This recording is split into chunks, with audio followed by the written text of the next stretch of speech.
मैं इसको एक बार वापस समझा देता हूँ, चलने दो, इससे चलता रहेगा, समझते हैं। सबसे पहले प्रायद्वीपीय पठार की पहाड़ी और प्रायद्वीप की कई बार प्रश्न पूछा जाता है कि प्रायद्वीपीय पठार के उत्तरतम कौन सी पहाड़ी है, पूर्व में कौन सी है, दक्षिण में कौन सी है और पश्चिम में कौन सी है। तो प्रायद्वीपीय पठार की जो उत्तरतम पहाड़ी है उस पहाड़ी का नाम है रायसीना हिल्स या रायसीना रिज, जो दिल्ली में स्थित है। इसका जो दक्षिणी पहाड़ी है उसका नाम है इलायची की पहाड़ी या कार्डेमम की पहाड़ी, जो कहां स्थित है, केरल में स्थित है। कहां पर स्थित है, केरल में स्थित है। इसके अलावा भी और यहाँ पहाड़ी है, इसका नाम क्या है, नीलगिरी की पहाड़ी। इसके अलावा हमने कहा कि प्रायद्वीपीय पठार के पूर्व पश्चिम में कौन सी पहाड़ी है, तो पश्चिम में कौन सी है, गुजरात की पहाड़ी, जिसे गिर के नाम से जाना जाता है। और पूर्व में जो पहाड़ी है वो पहाड़ी राजमहल की पहाड़ी, जो झारखंड में स्थित है। भारतीय जो संस्कृति है दो भागों में बंटी हुई है। उत्तरी भाग में जो संस्कृति विकास हुआ था वो तो कहलाई आर्य संस्कृति, और दक्षिणी भारत में जिस संस्कृति का विकास हुआ वो कहलाई द्रविड़ संस्कृति। इसके अलावा जो रायसीना की पहाड़ी है वो राष्ट्रपति भवन के लिए जानी जाती है।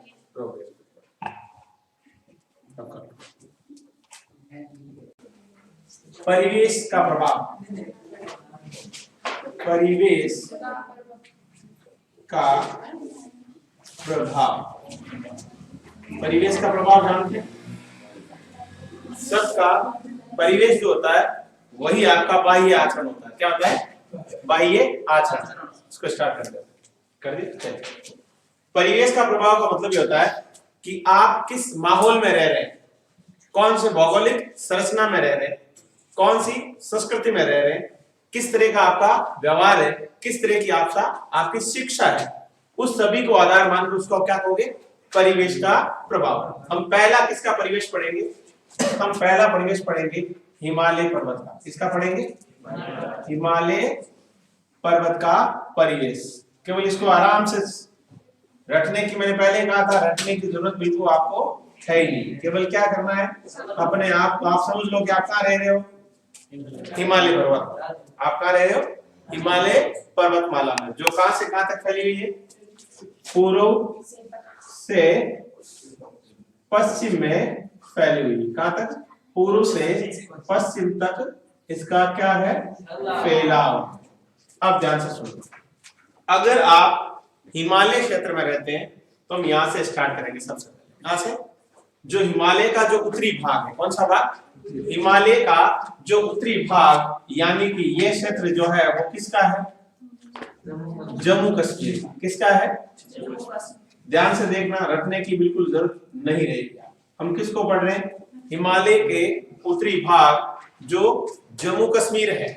सबसे पहले चीज, जम्मू कश्मीर किस लिए प्रसिद्ध है, किस लिए प्रसिद्ध है, केसर के लिए नहीं कहते हैं, आप ऐसे कहोगे दर्शनीय के लिए। किसके लिए, केसर। क्या पूरे जम्मू कश्मीर में केसर होती है, नहीं होती ना, पलागम नामक क्षेत्र है वहां होती है और कहीं भी नहीं होती है। तो ये किसके लिए, सबसे पहली चीज दर्शनीय स्थल के लिए। किसके लिए, दर्शनीय स्थल के लिए, पहली चीज। दूसरी, फिर आप कहोगे दूसरा किस लिए है, केसर की खेती के लिए। तीसरा किस लिए प्रसिद्ध है, बॉलीवुड के लिए। किस लिए, बॉलीवुड के लिए। देखो यहां पर दर्शनीय जो स्थल है, उन दर्शनीय स्थलों में आपको पता है कि एशिया की सबसे बड़ी मीठे पानी की जो झील है वो कौन सी है, वुलर झील। कौन सी झील, वुलर झील। ये कैसी है, मीठे पानी की एशिया की सबसे बड़ी झील है।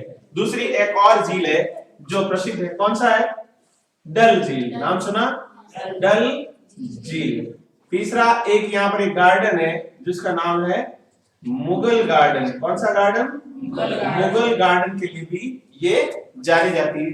चौथा जो यहाँ पर है इसका नाम आपने सुना होगा, हेमिस। क्या नाम है, हेमिस। क्या है बताइए आप, हेमिस राष्ट्रीय वन्य अभ्यारण्य। क्या है, हेमिस एक राष्ट्रीय वन्य रण क्या है? हेमिस राष्ट्रीय वन्य अभयारण्य। तो दर्शनीय स्थलों के रूप में भी इसका क्या है? महत्व। अब मुझे एक चीज बताइए, जो दर्शनीय स्थल है इनसे प्राप्त क्या होता है? इनसे आय प्राप्त होती है। क्या प्राप्त होती है? आय।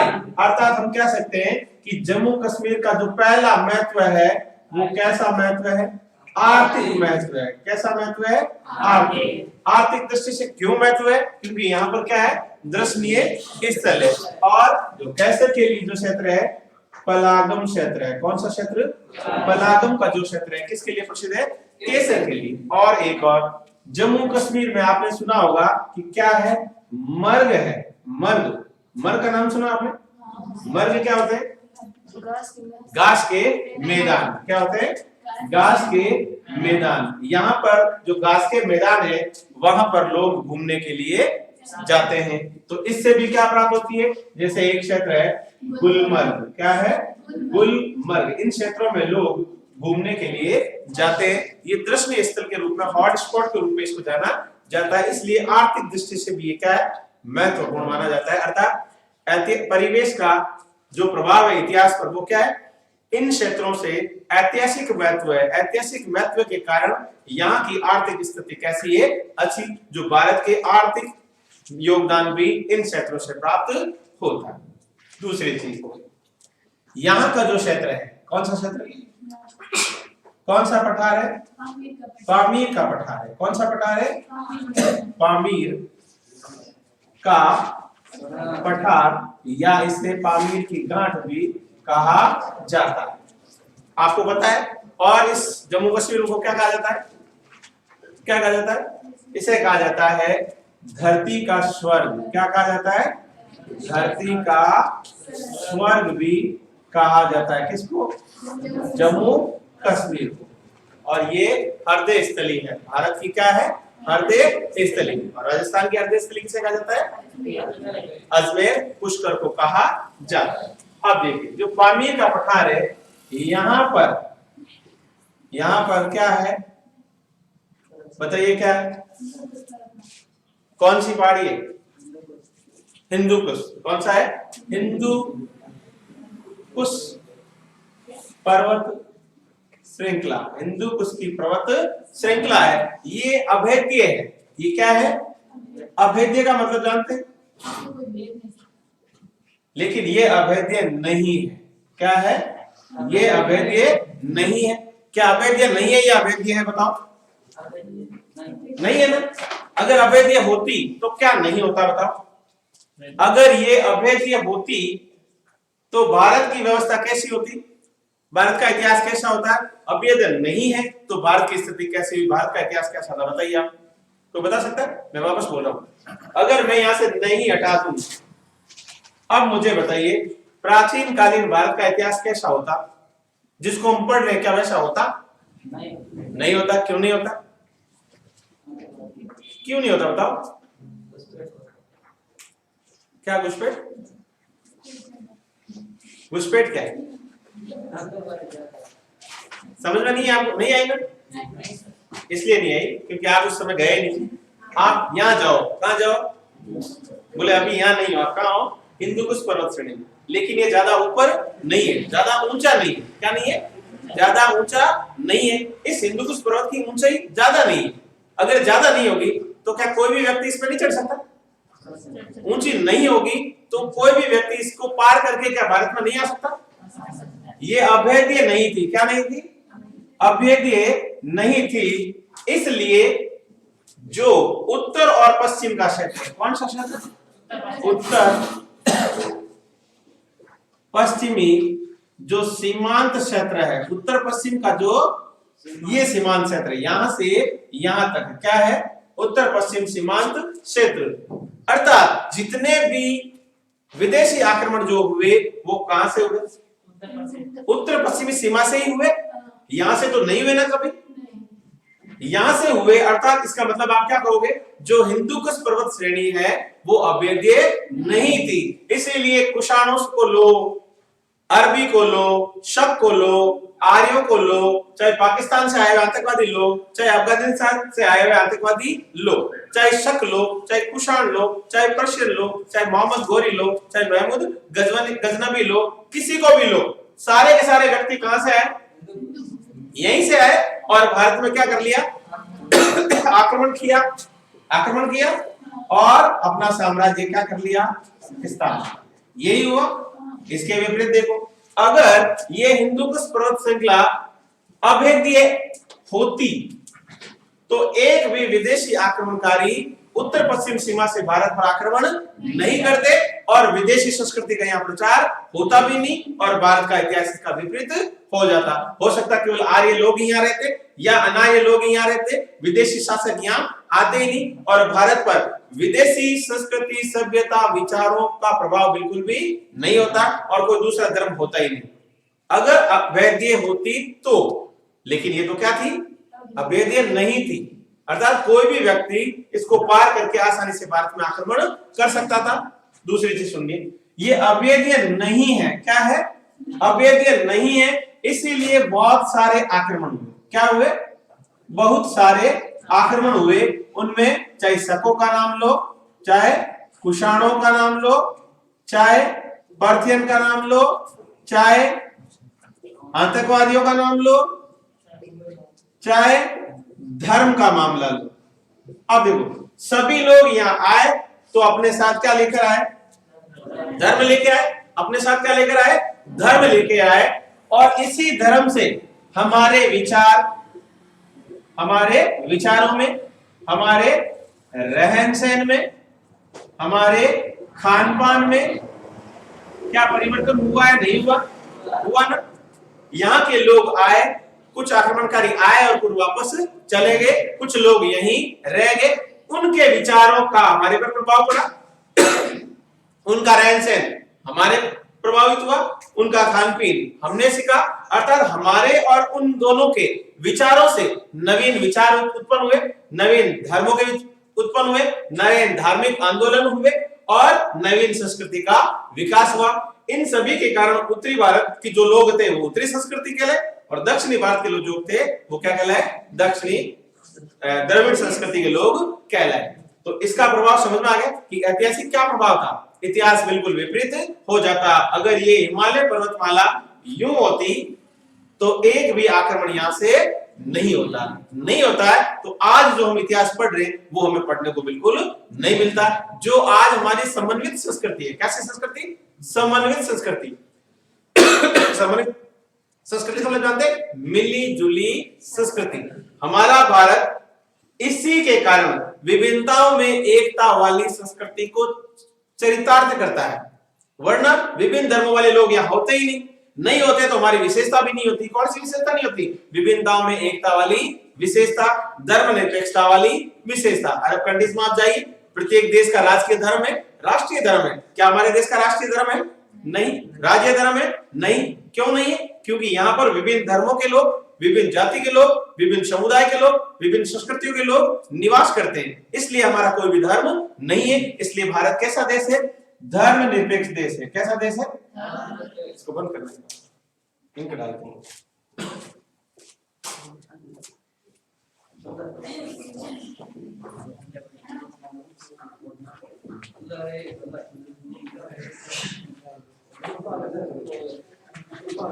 मैंने कहा था उत्तरी पश्चिमी सीमा में जो हिंदू कुश पर्वत है और अवैध नहीं है, इसलिए विदेशी आक्रमणकारी उत्तरी पश्चिमी सीमा से ही भारत में आए और समन्वित संस्कृति का विकास हुआ। आपने कभी सुना कि यहां से जो बर्मा का क्षेत्र है, कौन सा क्षेत्र है?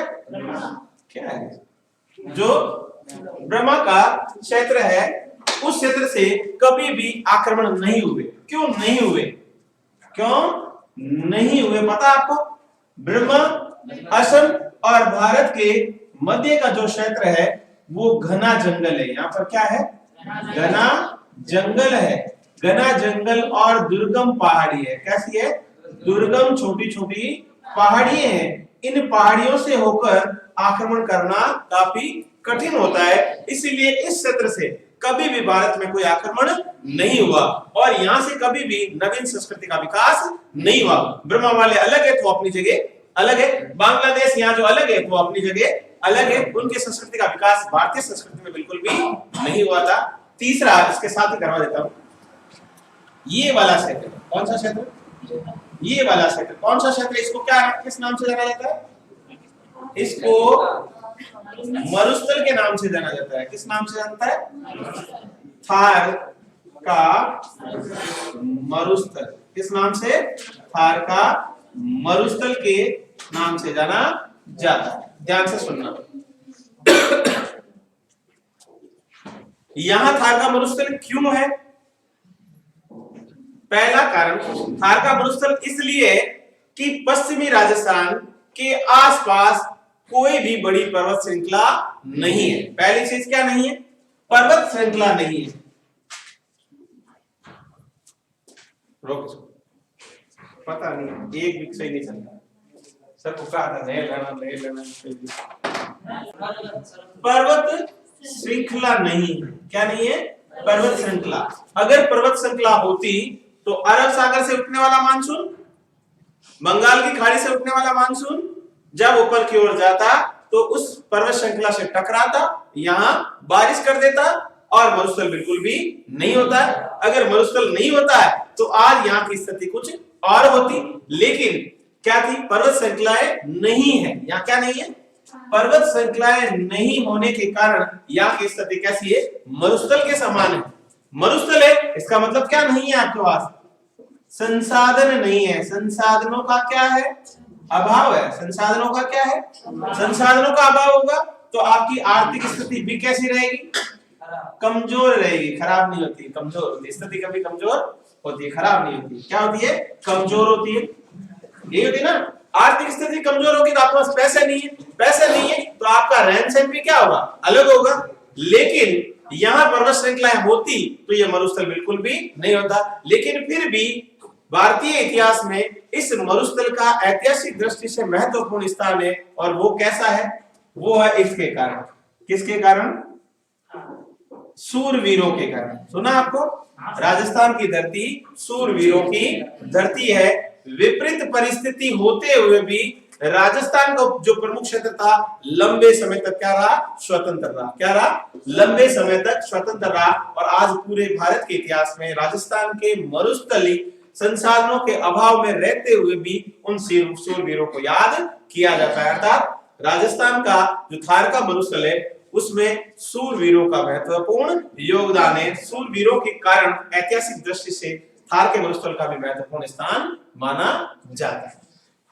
उसके बाद हम पढ़ेंगे उत्तर के मैदान को। किसको पढ़ेंगे, उत्तर का मैदान। ये उत्तर का मैदान है, ध्यान से सुनना। उत्तर का मैदान जो परिवेश है वो भारतीय लोगों के लिए किस तरह से महत्वपूर्ण रहा। कौन सा मैदान, उत्तर का मैदान। हम क्या पढ़ रहे हैं, उत्तरी मैदान। क्या पढ़ रहे हैं, उत्तरी मैदान। ध्यान से सुनना। इस उत्तरी मैदान में प्रमुख क्या है, प्रमुख क्या है, नदियां। क्या है, नदियां। क्या है, नदियां। गंगा नदी है, सिंधु नदी है, ब्रह्मपुत्र नदी है। इन नदियों से निर्मित जो मैदान है, क्या है, जो निर्मित मैदान है वो मैदान क्या है, उपजाऊ। क्या है, उपजाऊ है। उपजाऊ होने के कारण यहाँ की आर्थिक स्थिति कैसी है, अच्छी है। कैसी है, मजबूत है या अच्छी है। आर्थिक स्थिति अच्छी है, नदियां हैं, उपजाऊ मैदान है, तो जनसंख्या भी कैसी होगी बताओ, जनसंख्या भी क्या होगी, घनी होगी। क्या होगी, जनसंख्या भी घनी होगी। जनसंख्या घनी होने के कारण इस क्षेत्र में आर्थिक विकास ज्यादा हो गए, और आर्थिक विकास ज्यादा होने के कारण भारत के लोगों का आर्थिक स्तर सुधारने में सबसे प्रमुख जो योगदान है, मुख्य मैदान।